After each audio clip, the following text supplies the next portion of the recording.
Zachariah Jackson, Vassar News. In Elizabeth, New Jersey with Salaam Ismiall. What's your name? Guy Thomas. Who? Guy Thomas. Guy Thomas? Yes, sir. Okay, all right. What are you guys doing here with this pandemic? What's going on? Well, we understand that for one thing, there's so many people that don't have information. They don't have masks. They don't have things that make you survive this pandemic that we have here. So one of the things we're doing in the next few days, we'll be handing out free masks.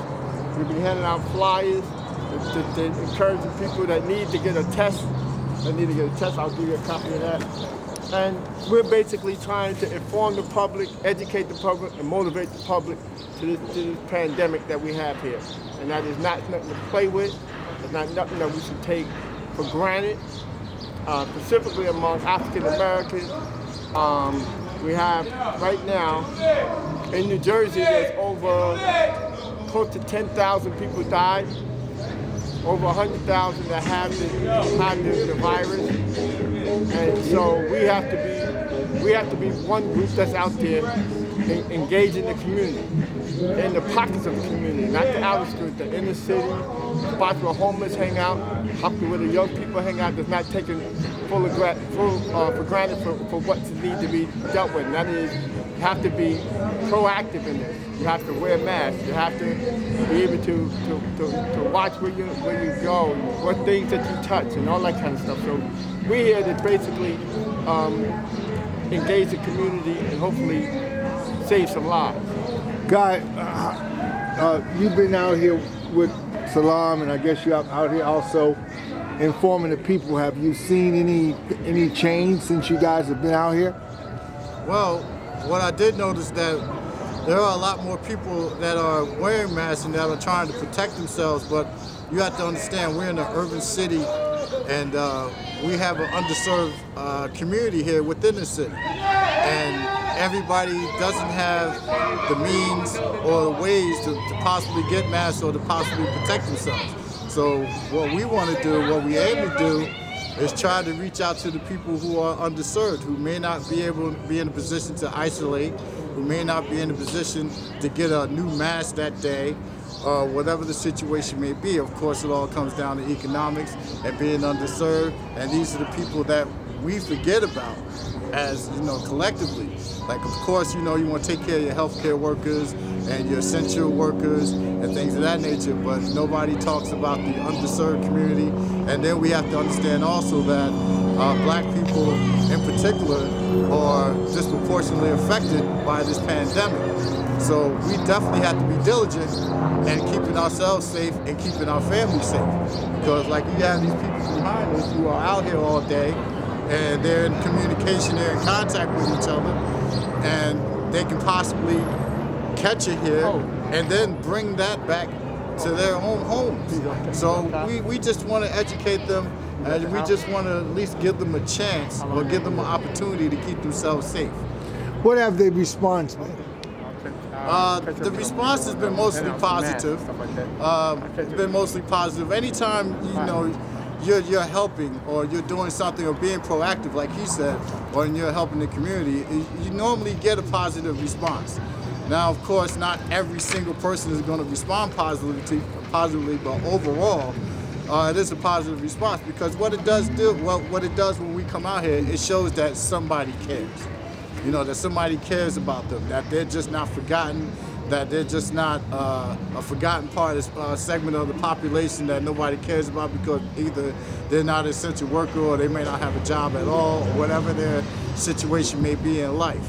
So being that we're out here and we're doing these things, it shows them that, somebody cares, that somebody gives a damn about them. And that's what it's all about, trying to serve the community. And how would they reach you guys? How would, Well, we're in the streets.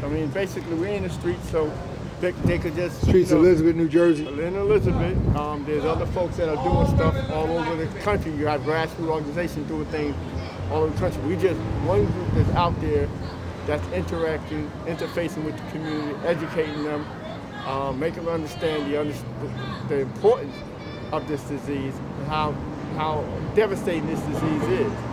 We also not only handing out masks and what have you, but we also handing out information on where do you go to get testing and that kind of thing.